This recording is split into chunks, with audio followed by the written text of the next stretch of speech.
All right, welcome back to our fourth podcast this season. Raise the Rufio podcast. Got my special guest Lucian, as All always. Not even a guest; he's a co-host at this right. point, Right. rocking and rolling with me since day one. So, yeah, you want to talk a little bit about our topic today? What we're going to go over? Yeah. Well, today we thought, I had I recently was went through a training with ECM, an engineer group, just to learn a little bit about microgrids. Think it's a really cool way to get sustainability and energy independence, and I thought that'd be a great, thing to discuss. I have not looked at that as an option or see how I could help my clients with that. But Hmm. I think there's a lot of opportunities and a lot of people we can help, and a lot of communities we can help have some grid independence and reliability. Yeah. So microgridding, I think there's two things with microgridding. You got the commercial side of the microgridding, and that's Hmm. when you have a main meter, and then you just have like a whole community of sub meters, or uh, you know getting the main power out to whether it be apartment buildings, campuses use a microgridding for their buildings. There's different forms on the CNI side of things. On the commercial side, residential though is I wouldn't say a taboo topic, but I think microgridding is going to start becoming a little bit more prevalent as the grid becomes more deregulated. Okay. I mean, I'm no like wizard and have a crystal ball and can dictate what's actually going to happen, but I can imagine, Hmm. right? Some things that we might see that are very well possible to achieve. Um, yeah, as far as on the residential side, as the grids become more deregulated, Hmm. um, you have more REPs or retail energy providers that are able to manage the energy that are going through the lines. I would see it more of the homeowners being the microgrid and doing more of peer-to-peer energy sharing. Hmm. So, Yeah. I mean, I guess we can circle back because we you've been in the industry a while, and so for you, you're just like, yeah, let's get it right can into the happen. technical nitty gritty of it. But for some of the people out there may not know exactly what a microgrid looks like. So I think that's kind of the first place to start in terms of educating the consumers. Like, hey, this is how this can work for you. And you made a good point about the university. I was recently at a award ceremony for Texas State University employees who were for Employee of the Year. Mhm. My wife being one of them, which was super exciting. Fortunately, Congratulations, Kelsey. she was Employee of the Month. But Nice. out of that, they picked one for Employee of the Year, Nice. and the person who beat her out, he was responsible for bringing the infrastructure back on their communication electric when we had the freeze. Hmm. And so he'd still, from that 2020 freeze, he'd still been working on getting their systems back online because they just never were the same after that. And so I was like, well, you can't beat that person. He's Yeah, very touched important. everyone's life on campus, right? But the main reason they lost their communications platform, their internet, is because of their power loss.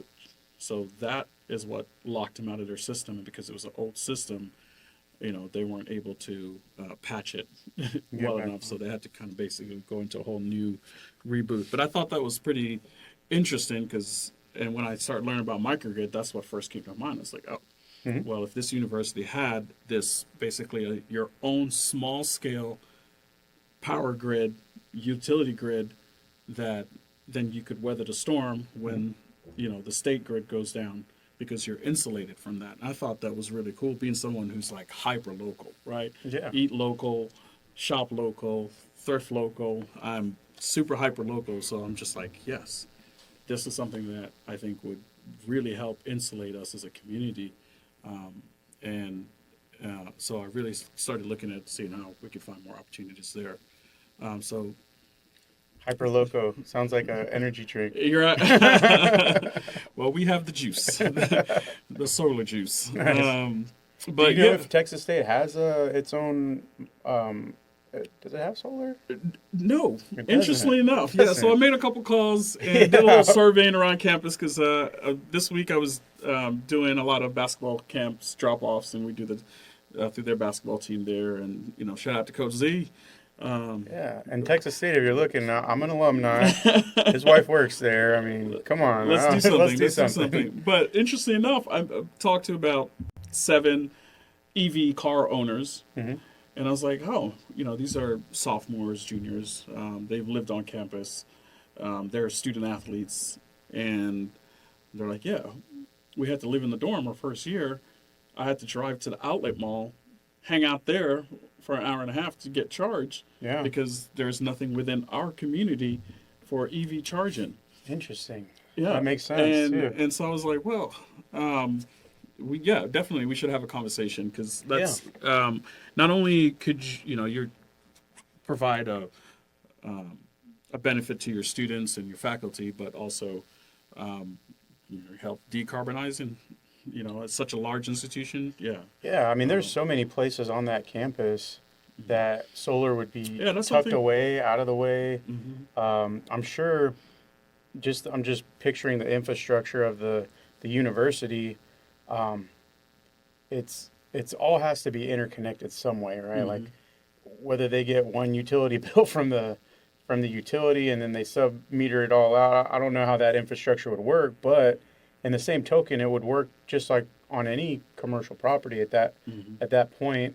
Is you tie in, you get your credit. You probably would have to have some type of um, energy backup battery somewhere, but like sometimes it might be even needed. Like I know the Texas State parking lot that needs some shade. Yeah, that yeah, that gets that's. hot. I remember when I was going to Hmm. school there, and I had to park there sometimes, Hmm. take the bus to get to campus, come back to my car, Hmm. and it was literally like an oven, Right. right? I So mean, doing some it's card like. shade, carports with Mhm. solar on top of it would kind of kill two birds with one stone. And you could create your own microgrid, your own independent Hmm.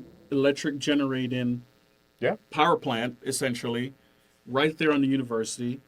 It could be energy that get goes back to the grid, like you were saying. yeah. That just But for or more important, it would help in case of disaster or Mhm. Well, I'm sure if they have some energy backup. I don't know if geothermal or something. I'm sure they have yeah, some maybe kind of like a generator generator. here or Yeah, there.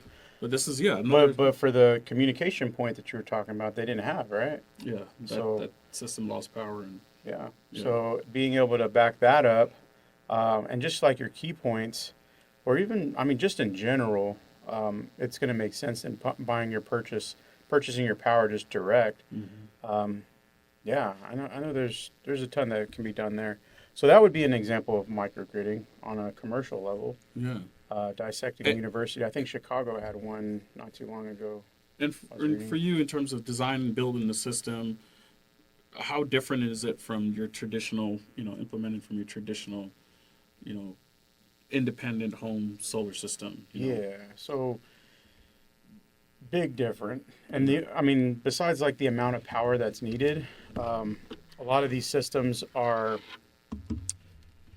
they're just sub metered down. So there's, you have the power coming into the university, but you have to go to Falls Hall. And damn, I date myself because they tore down Falls Hall. They don't even have Falls Hall anymore. But like they go to the one of the, you know, university buildings or the art building or whatever building is needed, and each one probably has some type of consumption meter just to figuring out what that building is using.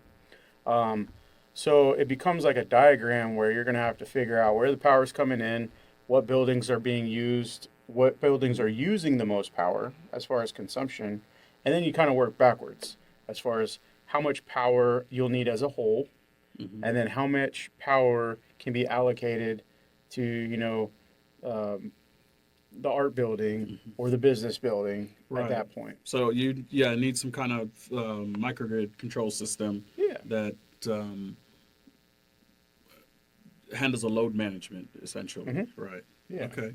Yeah. I mean, it definitely something, the big part of what I was diving into was, how to properly identify a project that, you know, is great for microgrid, and then how to make sure that it's a feasible project that you're going to get the returns that you expect to return. So, there's a lot of information, a lot of data gathering that has to happen on the upfront Hmm. just to make sure that everything is going to table out as you anticipate, and make sure you can get those offsets and those savings that you're expecting. So I think that's one of the parts where I found that was for a business or individual or community or organization like an HOA Hmm. maybe could Yep. establish their own little microgrid system, and that way their subdivision, if every home Yeah. is connected to this microgrid, or if they have green space that they put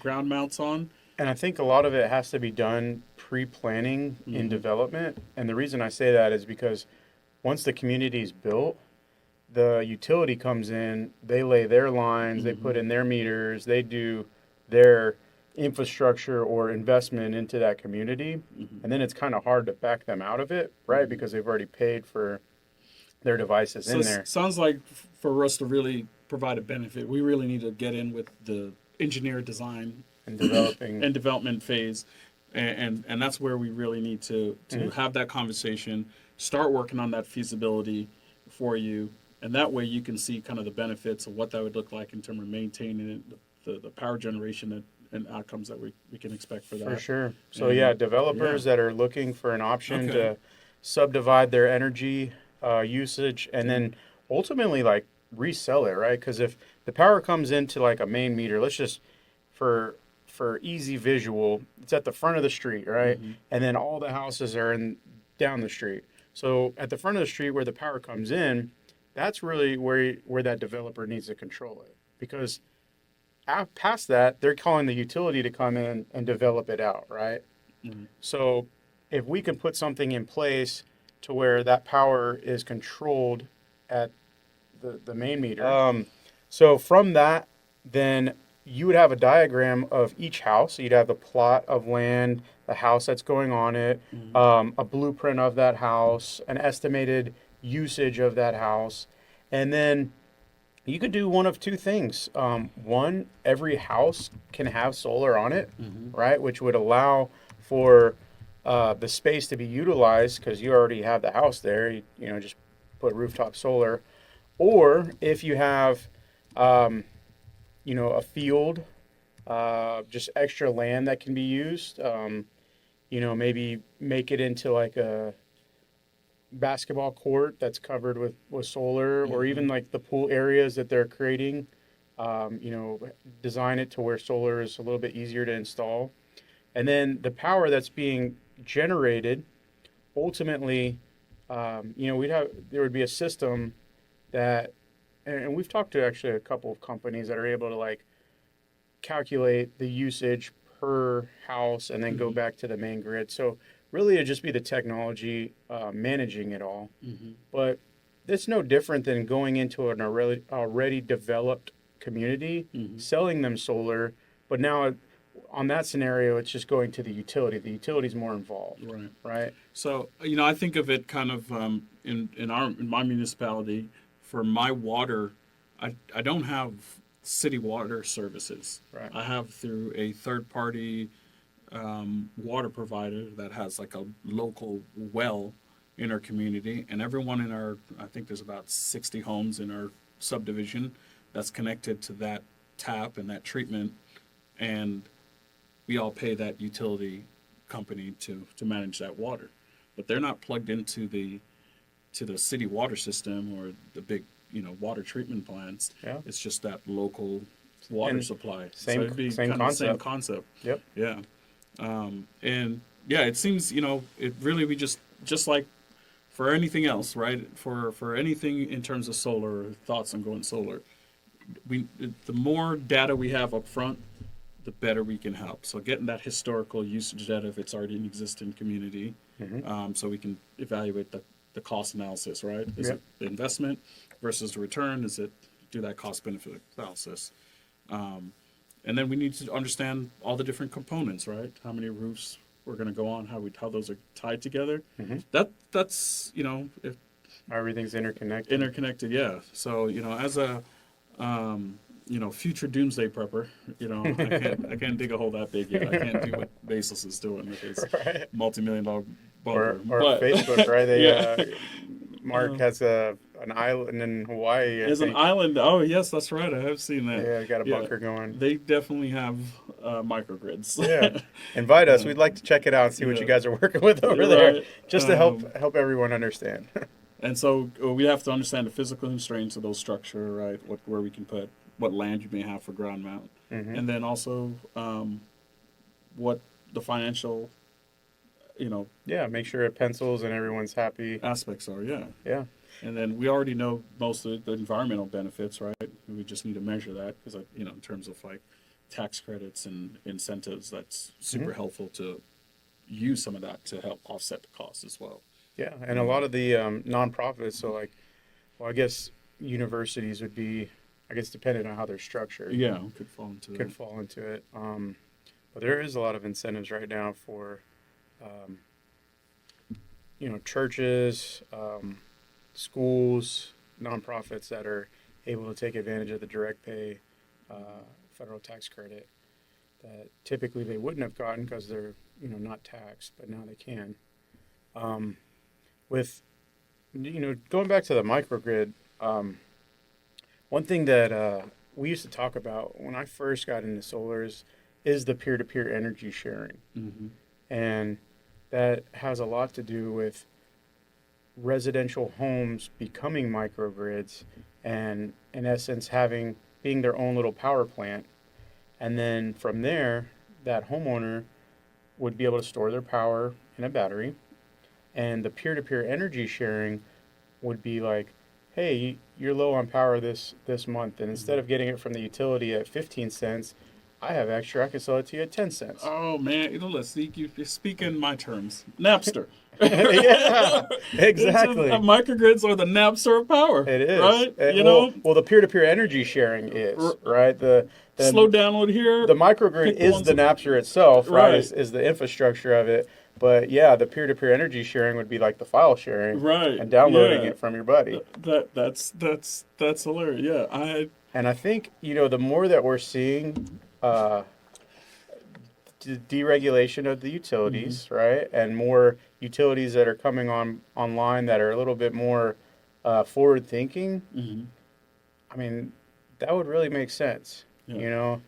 you know? And I see I just pulled up here and see even DOE has a microgrid program, and I kind of see how that falls into their mission, which is kind of upgrading the grid stability and security, Hmm. because it essentially works the way the internet works, right? We're if a server goes down over here, we can still access energy through another server. So you just switch them to server from a different location. So and that gives you a lot of security, and that was the basis of why the military created the internet, right? So I could see how microgrid would kind of give us that security, and we could potentially borrow from Peter to pay Paul, just like as the demand, Yeah. you know, I mean, it's going to wants get it. to the point where a majority of the homes have solar, Right. right? And then at that point, you have the power that's going back into the grid, and it's like giving the utility back the power. Like, do you really just want to give it to Hmm. them as their buybacks are going down, right? So like, hey, if I give you a kilowatt hour, it's 15 cents.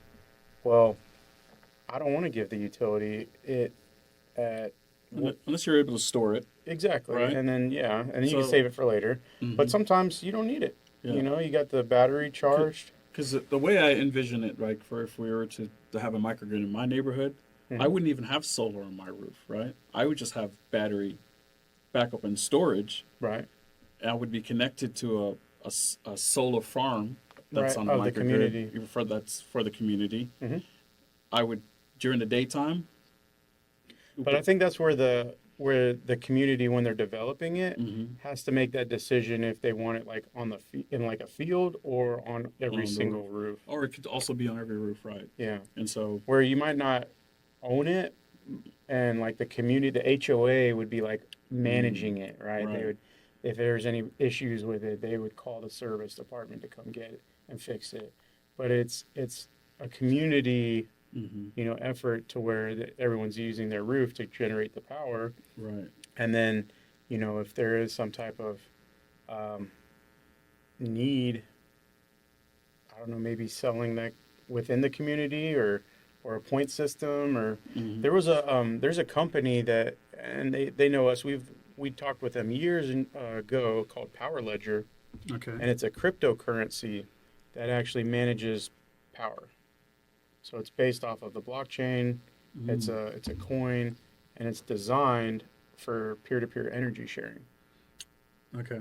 So I see that coupled with smart contracts, and being able to write that with HOA or developer. Right. And then, when you move into a community, you're not signing up with a utility anymore. You're just part of that community's power plan, and kind of go from there. I think that's really cool. Just kind of thinking of working with developers, builders. Being coming from the contracting world. It's very hard to implement a lot of these like green strategies because they really training, learning something new, Yeah, new products. it's a It lot. really cuts away at the bottom line. It really cuts into profitability, and in that space, it's you're trying to control costs at every step, and so unless you have clients who have endless amount of funds, it's really hard to kind of implement those sometimes on a large scale because you want to hit that spot where those homes are affordable, where those built-in services are Right. affordable. So sometimes going green just doesn't Yeah, it doesn't make just sense. doesn't make sense for every consumer. So I could see how this could be a way to reduce the cost by that by aggregating among the entire community. And I think builders can meet their green buildings strategies by using microgrids and developers is using the microgrid system as a part of their project. So Yeah. yeah, And then they could get involved if, let's just say, they don't want to come out of pocket for that. They can make a contract with the energy on when it's sold, when it's bought, and maybe, they make some of that money on and make it a long play. right, I don't know, just ideas on how it can be structured. yeah. Not just a I've- simple cookie cutter. It could be.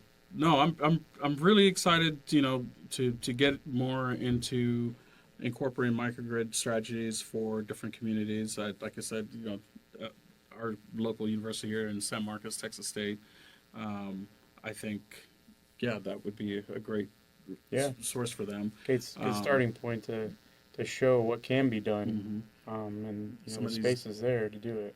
Builder development communities are going up. That would be a good place to start as well. But yeah, build into infrastructure, and that way, from the get go, everyone comes in knowing that they're getting clean energy, knowing that they have some sustainable, independent energy source. So that's just huge. And I really like the idea of more so now that you mention it, of every home having their own PV array. That way, one home goes down, you're still work together to It's all keep working everybody together. going. Yeah. No, it's a really cool aspect, and I think this is going to be kind of the future, especially as our grid gets immensely stretched. Yeah, and that is one of the goals for Roofio. It's solar roofing and energy. The energy side of things, we want to become our own REP and be able to manage the power, not just create the power and put the foundation of the roof as foundation, put the power on or connect it, but also help consumers manage that power so that they're getting the most out of their systems. They're able to So when there's a surplus of energy that they don't use, Yeah. it goes into your microgrid, to say, right? it would be And like a network of A customers. network of customers, right? Like a co-op. Yeah. And so go into the co-op. How is that energy stored, or is there a central storage? So the grid, like ERCOT has itself, the huge. So we're in the RP. Yeah, you we're still have to tapped in- work you off still of work that. off the grid. Yeah, you still have to work off the lines to get them from house to house. Okay. But at the same time, I think, 5, 10 years down the road, ERCOT should or could be willing to open it to where the REP is able, I don't know, to be taxed to exchange Right. that power. Hmm. I think that's how it should be set up, right? Because then that allows for um, more power to be generated and managed by an entity, Hmm. and maybe that tax for transferring that energy goes to sustaining the grid, Right. right? More Or into the funds that's required to upgrade the grid, which is kind of correct. the scary monster in the room right now. It's Yeah. like how do we Yeah, so if you upgrade? have these lines Hmm. that, and I'm, ERCOT, I'm sure is regional, right? So that region, it would go into a pot Hmm. for the taxes that would be paid, or fees, or whatever you want to call it, to Hmm. maintain that region, Right. right? So let's just say, for instance, Roofio gets an REP in Region One, Hmm. right? And we have 1,000 customers that are exchanging power back and forth, and maybe we use something like a power ledger to as like the monetary value of Hmm. that electron that's going back and forth to monetize that. But at the same time, those transaction and that power actually going back and forth, there's some type of um, tax or gateway fee or just something Hmm. that we can put back into that region to make the Build up of the grid, yeah, the make it more infrastructure. sustainable as the Yeah. infrastructure is already there. Right. Maybe these power lines, they don't need to be hanging over trees or under trees where the ice, that was the Hmm. big issue, is when the ice freeze hit, those trees came down, and Hmm. maybe they could start building it underground a little bit more. Right. I know trenching is huge cost, but like figure out a way Hmm. to make it less likely for that grid to go down, or maybe bigger battery storage points, things Right. like that, to keep that region going, and power outages, Hmm. things like that. Yeah, and I mean with the technology, battery technology, just advancing as it is right now. I think some of these more large scale projects, infrastructure projects, are definitely more feasible too. Yeah, But yeah, no, that's a really great idea and great direction. And man, I can't wait to see us on the other side. we'll get there for Yeah, sure. We'll get there. It's yeah. it's only a matter of time, and I think it's fun. It's interesting. It's fun. I mean, the things that we're doing now that are out of the box thinking, Hmm. like some people are like, oh well, you can't do that. Well, you know, they told Elon Musk he couldn't create an electric car, but here we are Mass now. produce it. Yeah, Yeah, right. so Hmm. these crazy ideas we always like to entertain and bring up. As we have more of these podcasts, we're gonna bring in other guests that are gonna really have an insight or front facing idea, Hmm. and we're probably gonna hear something we've never heard about Yeah. before, and that's Um, what's fun about it. I mean, I'm seeing here there. We've been talking about grid tied microgrids, but what about off grid microgrids, Hmm. right? Um, That you would be know, where the community, at the front of the street, they have the option if they just want to cut the utility off and okay, not really use them at all, if they have enough storage and power to maintain the community. yeah, that's to all my homesteaders out there, right? Yeah, They can chop it up together and build a microgrid, and everyone yeah. stays connected. I think we'll start seeing a lot more of these communities pop up or be offered, or really, going back to that idea where that each region can be taxed or helped just based off of the peer-to-peer energy sharing. Yeah, So, awesome. Um, and it's been a lot that we've covered here in terms of microgrid, REPs, just different creative strategies that we can use to make our get to better grid resiliency, mhm. and to prepare us for the future of just more and more us being more and more energy hogs here in the USFA, and to have a sustainable strategy for that. So it's been really cool to really dive into microgrid as a big portion of that. I definitely, the more we talk about it, the more I'm seeing that there's going to be a lot more opportunities, and this is probably going to be a big push moving forward. Oh yeah. Just so we everyone is sharing in the cost, we're aggregating the cost, and creating a system that can work independently from the grid or with the grid in order to have more resiliency. So definitely really excited to dive into a few projects with some of my commercial clients out there. Start talking to some of our universities here. We'll both go talk to our alma maters Yeah. and see what projects they have going, and see if we can plug in with them as well. So definitely, if you have any questions about microgrids and want to get into doing a feasibility study on it, we're here to answer questions and let you know if this is something that can work for your organization. So Yeah. really enjoyed learning some more about kind of direction of Roofio and establishing REP and how that can work and how we look to get that to work. And so for today, we appreciate the Yeah. And time and logging in. if anybody would like to, come and chime in, have, a conversation or a topic that they want to bring to the table, social@roofio.com. That's a good email to Okay. send your requests. Our intro and outro video is pretty cool. As you guys can see, we have a very big facility that we're able to operate out of here. I spent today in the gym and the pool top. So we invite, guys that want to come out for the day and relax, but then ultimately come to work here in the podcast and get down to the discussions on, what's important. We'll put that in the Yeah. invite out No, there. no, thank you. I haven't had a chance to take to really take in the facility, but I hope to soon. I think this is you get to come hang out in the podcast for an hour. We get to learn from one another, talk about the industry, and maybe spend the day here in a co-working space, working and taking in the amenities. So that's not a bad view for an office, I'll tell you. So thank you very much for having us. Good times. All right, guys. Well, we're signing off, and we will see you guys next time.